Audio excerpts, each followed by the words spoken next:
আমার এক বন্ধু বোন বিদেশ যাবো বুঝছে, এখন হালা হলো নেশাট্টি। अच्छा গেছে মেডিকেল করবে, আর বিদেশ গেলে তো মেডিকেল মেডিকেল ছাড়া মনে করেন ঢুকার দিব না অন্য দেশে।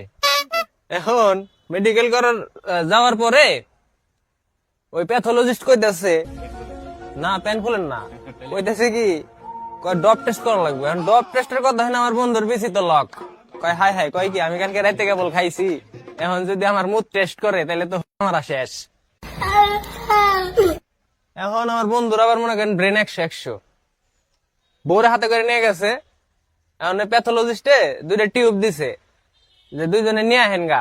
হালাই গেছে বাথরুমে, যাওয়ার পরে আর বউ তো মনে করেন মুই টিউবটা ভরছে। এখন ও ওর বউরে কতক্ষণ পরে কইতাছে কয় শোনা আমি তো সকালবেলা পানি খাই নাই, আমার তো মুত আসতেছে না, তুমি আমার টিউবটা ভরে দাও। 2জন একই দিকে ঠিক আছে, কোন